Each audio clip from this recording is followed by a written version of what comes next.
ये देखो बिल में कुछ गलत नहीं है, बहुत अच्छा हुआ है। ये बहुत अच्छा हुआ है, संशोधन हुआ है जो मैं इसका तो समर्थन करता हूँ। अबे कब्जे कर रखे थे, सिर्फ वो भोग ला रहे हैं, वो भोग ला रहे हैं। उन्होंने अल्लाह ताला क्या उनकी जमीनें जाएंगी ना, अब उनकी दुकानें बंद होंगी और जेल में पैक होंगे वो जाके। तो उन्होंने अब जाहिर सी बात है, किसी ने वक्त बोर्ड के नाम जगह दी है तो उन्होंने उठा के बना होटल ही खड़ा कर लिया, उस पर मार्केट ही बना ली, कॉलोनी काट दी। तो ये करा है उन्होंने। मुसलमान को तो कभी वक्त बोर्ड से फायदा ही नहीं हुआ। जब से वक्त बोर्ड बनाए एक सुई का भी फायदा नहीं, कोई हॉस्पिटल नहीं बनाए, कोई स्कूल नहीं खोला है, कोई कोचिंग सेंटर नहीं, कुछ नहीं करा है। क्या मिला है मुसलमान को? मुसलमान तो बेचारा जैसे गरीब मुसलमान पहले था वो वैसा ही आज है। और ये आरोप लगा रहे हैं भारतीय जनता पार्टी, मोदी जी ने तो मुसलमानों को देने का सबसे ज्यादा देख लो आप, आवास विकास योजना तो मुसलमान को मिली है सबसे ज्यादा। भारत सरकार की सबसे बड़ी योजना आयुष्मान कार्ड वो मिला है। अरे तुमने क्या दिया है? अब आप देख लो जितने भी मुस्लिम नेता सबने वक्त बोर्ड की जगह कब्जा रखा। एक बता दो, एक हिंदू नहीं है उनमें कब्जा वाला। कब्रिस्तान की जगह नहीं छोड़ी, ईदगाह की जगह नहीं छोड़ी, क्या छोड़ा है? कुछ भी नहीं छोड़ा है उन्होंने।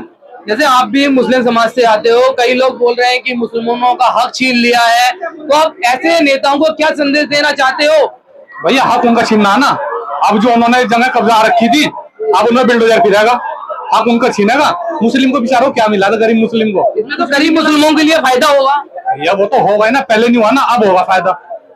सारे के सारे चोरों का हाथ में था ना। क्या मिला मुस्लिम को? आप एक बता दीजिए मुझे।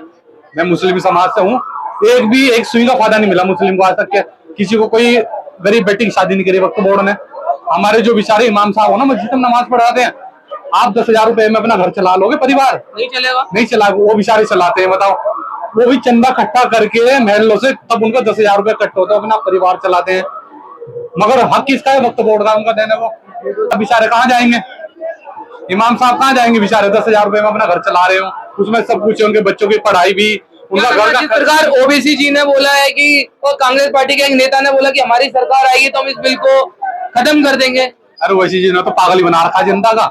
अरे बात अब उस बिल की कॉपी फाड़ के वो जनता, मैं तुम्हारा बहुत बड़ा मसीहा हूँ। अरे तुम नहीं बता दो आज तक करा क्या है मुस्लिम के लिए? क्या करा है तुमने मुस्लिम के लिए आज तक के? कुछ भी नहीं करा भाई, कुछ नहीं करा है आज तक के। इन्होंने सिर्फ कांग्रेस हो, ओवैसी हो, कोई भी, इन्होंने सिर्फ मुस्लिम का पागल बनाया और बेवकूफ बनाया। गरीब मुसलमान को अगर ये एक बात बता दो, गरीब मुसलमान के लिए हॉस्पिटल कॉलेज उनको पढ़ा लिखा देंगे तो इनके जिंदाबाद के नारे कौन लगाएगा? झंडे कौन पकड़ेगा? इनके पोस्टर कौन चिपकाएगा चुनाव के टाइम पे? तो खत्म हो जाए ना। और मुसलमान की तरक्की कर दी इन्होंने तो ये है सारे। आजकल का तो युवा मुस्लिम भी पढ़ा लिखा है, वो तो समझदार है। ये देखो जो समझदार है वो समझ रहा है। मुझे पता है वक्त बोर्ड में ना आपकी जमीन, ना आपका मदरसा जाएगा, ना आपकी मस्जिद जाएगी, ना आपकी दरगाह जाएगी, कुछ भी नहीं जाएगा उसमें। तो ऐसा कुछ है नहीं। बट हाँ, जो गरीब मुसलमान है उसको फायदा मिलेगा इससे। पहले नहीं मिला। पहले एक को बता दूं मुझे, एक को कुछ दिया हो। और सारे वही लोग चिल्ला रहे जिन्होंने मार्केटें बना दी वक्त बोर्ड की जगह पे, शॉपिंग मॉल बना दिए, कॉलोनी काट दी। ये करा है उन्होंने। करा क्या है? कुछ नहीं किया है। वक्फ बोर्ड संशोधन बिल आया है, इसको लेकर आप क्या समझते हो? ये बिल कितना अच्छा है? हमारी नजर में तो किसी तरह भी अच्छा नहीं है, क्योंकि हमारी राय नहीं ली गई तो हमारे लिए अच्छा कैसे हो सकता है? कई तो नेताओं ने बोला है, इसमें कई नेताओं ने बोला है ये बिल सही है, क्योंकि 288 जो नेता है, सांसद है, 288 नेताओं ने, सांसदों ने इसके लिए पक्ष में वोट डाला और 232 सांसदों ने विपक्ष में वोट डाला। लेकिन एक भी मुस्लिम उसमें सांसद नहीं है, एक भी मुस्लिम सांसद नहीं है। बताइए आप मुझे, न राज्यसभा में न लोकसभा में जिन्होंने पक्ष में वोट डाला हो। हाँ जी, बताइए कोई राज्यसभा में है या लोकसभा में है? नहीं, भाजपा में तो कई मुस्लिम समुदाय के लोग हैं जो ऐसे नहीं, मुस्लिम नेता है, उन्होंने कोई मुस्लिम नेता नहीं है। बताइए आप मुझे कौन है? क्योंकि जो प्रधानमंत्री मोदी जी के बाद संसद, लोकसभा, विधानसभा के बाद भी अब तो राष्ट्रपति जी ने भी मोहर लगा दी है। कोई बात नहीं, लेकिन अब तो हम सुप्रीम कोर्ट जाने की तैयारी कर रहे हैं ना। लोगों ने सुप्रीम कोर्ट की तैयारी कर ली है। जो माननीय सुप्रीम कोर्ट से क्या करोगे आप? जो माननीय सुप्रीम कोर्ट कहेगा वो करेंगे। अमित शाह जी ने बोला है ये देश का कानून है, मानना पड़ेगा।